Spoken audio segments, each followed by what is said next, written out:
Yeah, Media Make Music. Hello, this is Kouture. Hey, what's going on, Kouture? How you? I'm well. You still there? I'm here. All right, let me set you up real quick, all right? I'm sorry. Hold on. Let me. For all my listeners out there, man, I got the opportunity to sit down with a great up-and-coming R&B artist that goes by the name of Kouture. And we're going to sit down with Kouture for a little bit, baby. She going to let us know what it takes for her to put her thing in and do her music and direct her career in the direction that she wants it to go in. Yeah, so how the industry treating you these days? Oh, man. Everything is going. It's just nonstop. It's a whirlwind of excitement right now. I'm just really, really excited. Yeah, that's what I'm talking about. So tell everybody where you're originally from and how long you've been doing your thing. Okay. I moved to Cleveland about 4 years ago. I'm originally from an area called East Liverpool. It's down past Youngstown. A small little area. Moved here because I decided I needed to do some bigger things.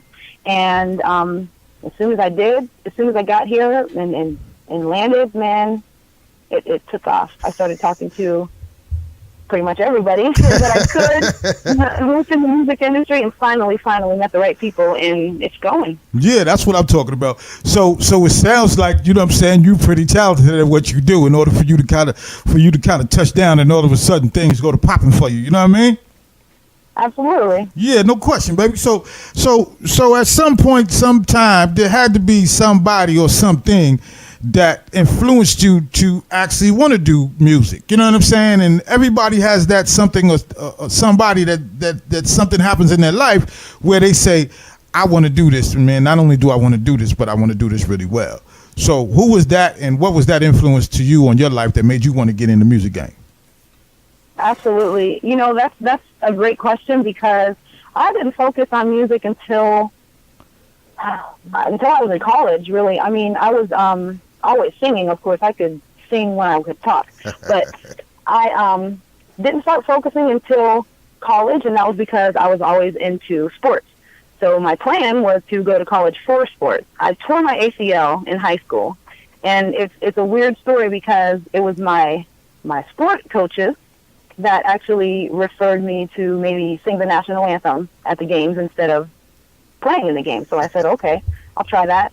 I did that, and then I sang at every game for the boys and girls basketball, for the football games back at home. And then at that point, people were saying, hey, you know, you're good. And I just started practicing that. And, of course, I was listening to Whitney's rendition of the national anthem. Okay. Tried to, you know, make my Kouture version kind of like hers, and that's when I started focusing on it. Yeah. So was Whitney Houston your only influence, or was there other music or other artists that actually influenced you? And not only influenced you, but at some point you had to kind of develop a particular style. So was that the influence that influenced your style on the way you do music, or was that something completely different that you developed on your own? I feel like I have my own style because, of course, I followed Whitney, Destiny's Child, but then I also like Kesha, and like even way back into the Madonna days, and I like a wide variety of music.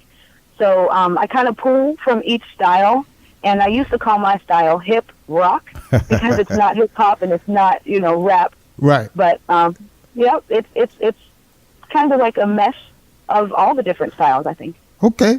So as you doing your music, you know, everybody got their style. Everybody got the different things that they do with their music. What's the message that you're actually trying to convey in the music that you do all the time? You know what? For my mixtape, I always tell people I can only write from experience. So I'm just telling my story right now. Of course, there's some motivation on there as well. But if you listen to the lyrics, you're pretty much going to know things that Kouture has gone through. Right. So now here's another question that, you know, I want you to kind of think back a little bit. You know what I'm saying? Like you said, when you first got to town, you know what I'm saying? You kind of jumped in, you started kind of networking with a lot of music people or music people in the music industry. So one of my questions is, what's some of the challenges that you've encountered so far as trying to move your career forward? You know what I'm saying? The way you would like it to be moved forward. challenges. That would pretty much be two things. Myself, because I'm a perfectionist and I always want everything to be done a certain way. And so I can challenge myself and I can make it a little bit hard for myself. And then there's also the outside influences that we call haters.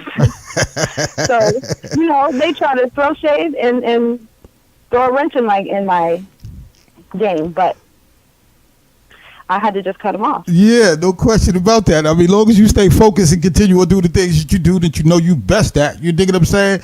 Or them haters gonna keep hating, you know what I'm saying? And they definitely they gonna hate at a higher level, you dig?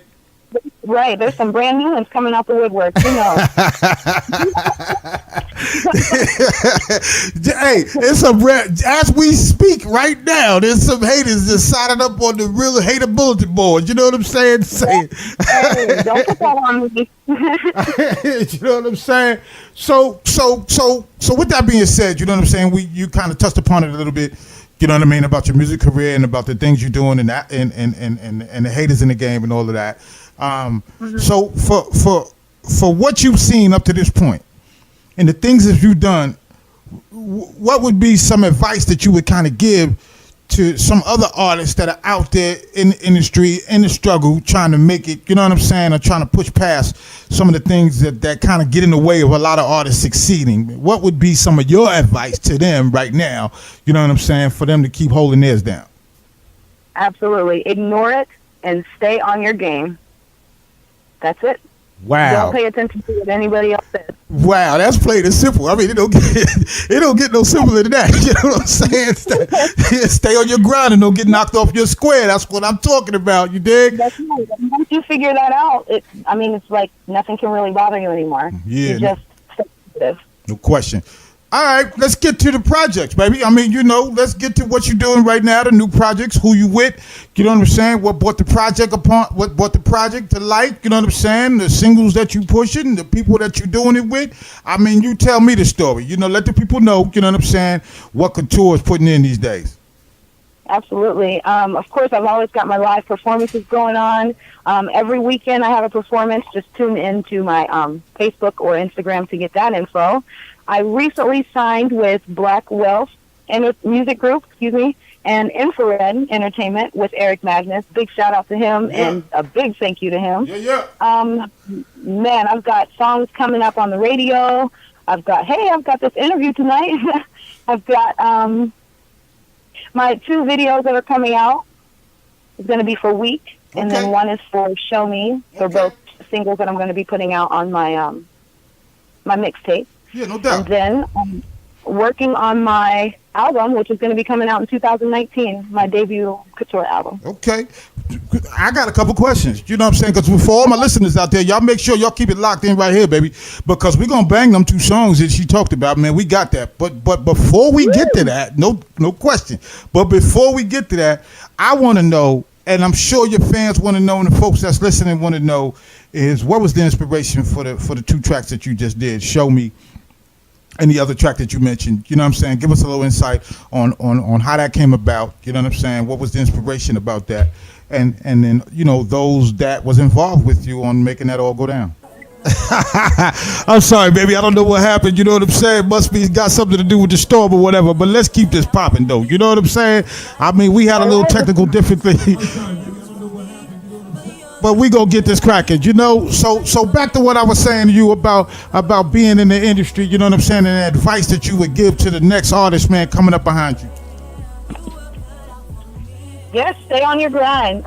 There's going to be haters, there's going to be naysayers, but as long as you know your brand and you know what you want to do, don't stop going for those goals. Yeah. There's no age on a dream. No doubt. So not only do you do music, but you also do acting. So what brought that about? You know what I'm saying? I mean, like, everybody feels like they can sing, but acting is a whole nother subject, baby. So give us a little insight on what it took for you to actually develop yourself, not only as an R&B artist, but also having high aspirations in acting and doing some other things. I actually had a lot of influence from some of my elders at church to become an actress. And I recently just starred in my first like main stage production, and it went really well. It was actually a musical.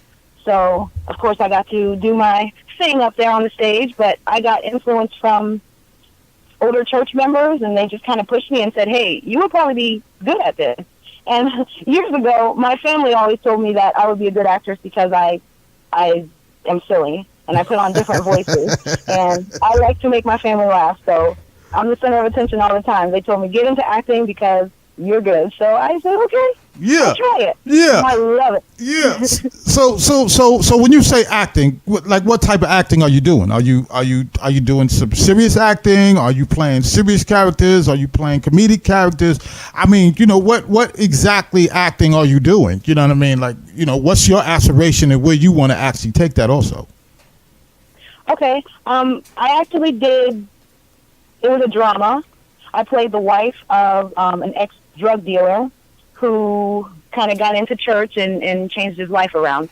So it was a drama. Of course, they had some funny parts in there as well. And it was a lot of, there was a couple of argument scenes, big argument scenes that I was in. So I kind of like the drama aspect of it. And the comedy comes easy. And the challenge for me in that play was the crying scene. Oh. So I kind of had to go into my zone and think about something that made me upset, and it worked. But I it was hard. Yeah. You know what I'm saying? That's what I'm talking about. So I've heard you mention a couple of times about being in church and all of that, and and for me, I don't know about nobody else, but just being in church and being grounded has kind of kept me grounded and kept me doing some of the things that I've done in my career. So would that be the same for you? You know what I'm saying? I mean, give me a little insight on how the church and hearing the music of gospel actually inspired you to kind of do some of the things that you do. Absolutely. My first talent shows and things that I was doing back at home, I was singing Yolanda Adams songs. I wasn't brought up in church. I actually started going to church on my own my senior year of high school, and from that point on, I got really into it. And you're right, it keeps your feet on the ground, it keeps you grounded, and you just always got to remember to say your prayers, and they're answered. No question. So tell everybody, once you got with King Solomon and the crew, how have they inspired you to kind of do the music that you do? You know what I'm saying? I mean, sometimes we all sometimes go in the studio with different folks, so we get with different people, and sometimes they don't have the same vision that we have. Was that a problem with the group that you with right now? Okay. Yeah, that's very true, because I focus more on like love stories, R&B, or the opposite side of that, the broken heart part. And when I first hooked up with Eric, I did a song with him that's going to be on his album called Weirdos, and it was something totally different from me, but it made me pull from other places that I'm not used to pulling from. So I think working with Eric and his other artists on the label is expanding my horizons, and I definitely appreciate that. Let me just say here, ever since I started talking, like I just signed with him a couple days ago, but when I started talking to him a couple months ago, it's like as soon as I started talking to him, things started going, shooting. Right. So I'm excited. Yeah, that's what I'm talking about. So I got a real question for you right now. I got a pretty hard question for you right now. Okay, you ready? I don't know. I think so. If you had an opportunity to collaborate with a particular artist, whether that artist is dead or alive or past or present, who would that artist be, and tell us why? Man, Michael Jackson. That's so easy. That's so easy. Michael Jackson, and why? I think the why is pretty obvious, but I'll tell you, because he's the GOAT. Yeah. He's the best, man. We will harmonize. He can write it, though. Mike, you can write it, but I will harmonize the mess out of your song for you, love. And yes, we will moonwalk across the stage. That would be a great collaboration. That's good stuff right there, baby. Hey, I just want to let you know the music that when my man sent it over to me, you know what I'm saying? I listened to the music. Listen, let me just give you big props on this one. I listened to 10 seconds of the music. All that it was 10 seconds that I listened to the music, and I said, let's get on the show. You know what I'm saying? Because the music that I'm hearing is authentic. You know what I'm saying? You kind of got a voice. You know what you're doing over there. You know what I mean? Y'all putting that together really well over there. So I just want to compliment you. You know what I'm saying? On your accomplishments up to this point. You know what I'm saying? And your music is unbelievable, and we look forward to seeing you do bigger and better things in the future. You heard? I appreciate that very, very much. Thank you. No doubt, baby. Before we go, though, listen, we ain't gone just yet. You know what I'm saying? We had a little technical difficulty real fast. You know what I'm saying? But, you know, you talking to SANGRIA, goddamn, and we going to fix all that. You dig what I'm saying? So let me just say this to you before we go, man. I want you to shout out and plug everything and everybody that's giving you the opportunity that you have today. All right. Woo. You have time for this? I got time. With Eric Magnus, let me shout out Mega, let me shout out Caution, let me shout out Malik X. Ooh, this is hard. Rob Rose, I'm having a brain fart. Yeah, the brain fart, huh? Yeah, for all the folks that helped her get along and do her thing, you know, I'm giving them a big shout out. You know what I'm saying, Kouture? Right. If I forgot your name, I do apologize. I'm just a little bit nervous right now, but I forgot one person that's really, really, really important. God first and foremost. Mm-hmm. Gotta thank him. No doubt. So give us a little shout out on all your plugs, all your links. You know what I'm saying? What they want to get to see or they want to get to hear. Kouture, let us know where we can go hear and where we can go see you. You know what I'm saying? Visually, whether it be on YouTube or SoundCloud or, you know, you tell us the story. Yes, absolutely. I have a brand new SoundCloud page. It's up and developing. I have 5 songs on there right now. It's soundcloud.com/Kouture, for you to envy, and it's the number 4 and the number 2. We've got Facebook. My name on there is Tasha Pooley, or you can search for Kouture, and that's spelled Kouture to the TURE. Wow. Yeah. And then also on IG. Mm-hmm. Did I say that already? And it's Kouture _, for you to envy. Real talk. For all my listeners out there, man, tonight y'all got the opportunity to hear up-and-coming artist that goes by the name of Kouture. You dig? And she's got some music, baby, that we've been wanting to hear for quite a long time, because in the music game today, the music that we hearing don't touch what this young lady is doing these days, yo. So, Kouture, baby, I just want to say this to you. I just want to say, may you always be blessed in the things that you do, and may you prosper in each and everything that you do. You heard? Thank you so much. I appreciate that. Thank you. No doubt, baby. Hey, I'll talk to you at a later date. All right? Sounds good. Thank you. No question. Peace.